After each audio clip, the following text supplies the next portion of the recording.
bincang-bincang jurnalis kita. Iya. Hanya kita yang punya channel bincang-bincang jurnalis. Ya. Mana? Wira TV.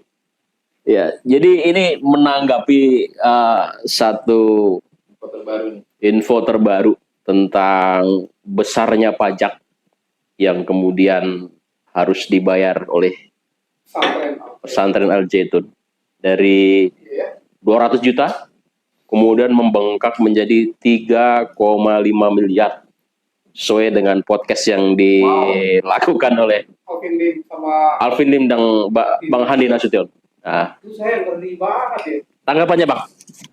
Langsung. Saya nonton di podcastnya Bang Handi Nasution terhadap Alvin Lim bahwa 1 tahun nanti setelah dia bayar pajak 200 juta naik 3,5 jadi 3,5 miliar. Ya. Wow. Luar biasa. Boleh nanti sedikit saya setelkan cuplikannya ya. Luar biasa. Nah ini saya mau bertanya, berarti oke lah itu saya nggak ngerti ya. Masalah itu mungkin Bang Rukmana bisa menanggapi masalah itu. Berarti Al Zaitun ini memberikan kontribusi yang luar biasa terhadap pemerintah Indramayu. Ya. Nah, pertinyi ini Bu Nina itu kok orang mau nyari duit, izin kapalnya yang mereka untuk makan santri itu malah disegel. Ya kan? IMB-nya ya. Dia kan mau bayar pajak loh. Betul. Iya, dia mau bayar pajak. Dengan dia produksi usahanya jalan, bayar pajak. Betul. Terus jalan, setahu saya banyak laporan di situ wali santri, jalan menuju Al Zaitun itu rusak parah. Sementara di Al Zaitun sendiri jalannya bagus. Di dalam komplek Al Zaitun itu jalannya seperti di BSD sama di apa? Ya bagus lah pokoknya jauh. Sementara jalan menuju Al Zaitun itu jalannya jelek. Padahal ternyata penyumbang terbesar dari pajak, dari listrik, ya kan? Belum listrik. Belum bicara listrik. Betul. Dan terus kemudian juga ratusan juta. Dari podcastnya Handi dan Alvin Lim itu terbuka juga bahwa ternyata memberdayakan masyarakat Indramayu loh. Masyarakat Indramayu itu diberdayakan, bekerja di situ jadi petani, jadi petani bawang, petani beras, ada kolam ikan, ada ternak ayam. Betul. Banyak banget. Nah, berarti memberikan manfaat yang luar biasa terhadap masyarakat Indramayu. Nah, jadi hari ini kita kritisi bahwa orang yang demikian, yang punya gagasan, memberikan kontribusi, bukan pelaku kejahatan, dituduh macam-macam, dipersekusi oleh oknum. Ya kan, dipersekusi oleh oknum. Dipiralkan oleh influencer jahat. Gitu. Ya saya sebutlah itu, kemarin kan yang sempat dilaporkan tuh Ken Setiawan, Harry Pras itu dilaporkan orang-orang itu oleh wali santri ya. Dilaporkan oleh wali santri itu Harry Pras itu. Kenapa nggak diproses oleh Bareskrim? Gitu. Bahkan ada influencer kurang viral. Wah, Bahar Smith. Wah, itu malah ancaman loh dalam podcastnya Uya Kuya dan TV One. Itu dia mau meratakan institusi pendidikan. Diratain, berarti kriminal nih. Gitu. Saya Bahar Smith itu katanya ulama, tapi kata Guru Gembul ulama palsu. Gitu. Kata Guru Gembul ya, saya lihat podcastnya soalnya di Guru Gembul.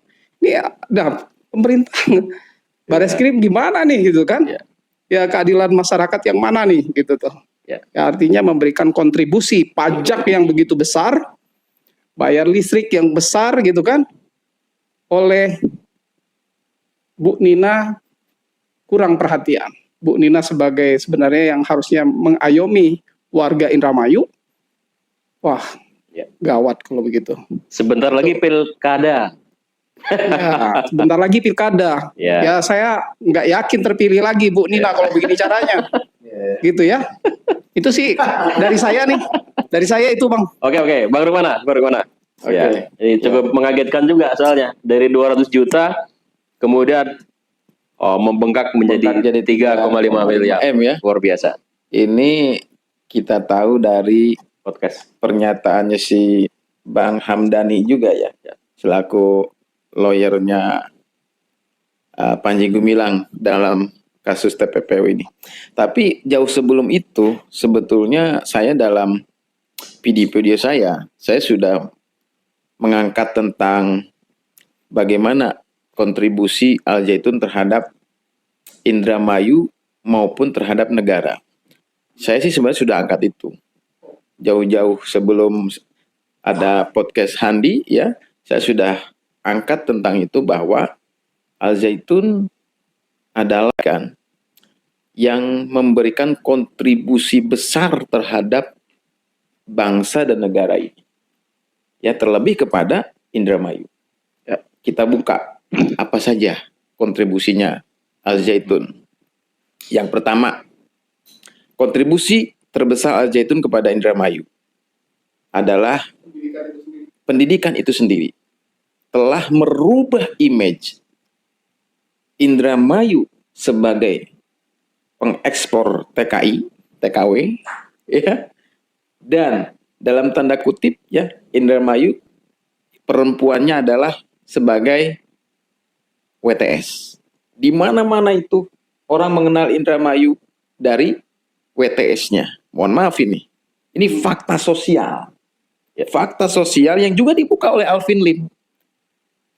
Ketika orang mendengar Indramayu, orang yang terbayang itu adalah perempuan Indramayu. Yang gemoy-gemoy. Itu. Ya. Itu fakta sosial. Ya. Dan fakta sosial yang bisa di hari ini dibuktikan juga bahwa di sekitar pesantren Al Zaitun itu adalah tempat prostitusi. Masih eksis. Masih ada sampai sekarang. Masih ada. CI. Iya. CI yang dikenal CI itu. Apa CI itu namanya?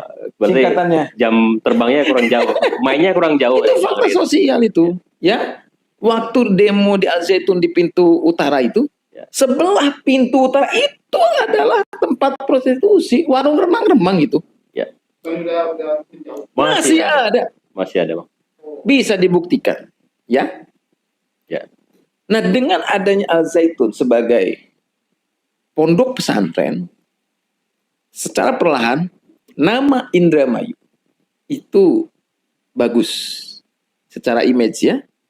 Dan lokalisasi tadi tempat-tempat prostitusi, mereka dengan penuh kesadaran tanpa di-sweeping, tanpa diusir, mereka meninggalkan dan menjual tanah-tanah mereka ke Al Zaitun. Ini yang harus diketahui. Coba, artinya keberadaan Al Zaitun sebetulnya membuat Indramayu itu lebih baik ya. Lalu peran tokoh-tokoh agama di situ selama ini ngapain aja? Kan gitu yang harus kita pertanyakan. Ya. Kok justru peran Al Zaitun yang begitu nyata justru dituduhnya macam-macam oleh Ketua MUI Indramayu.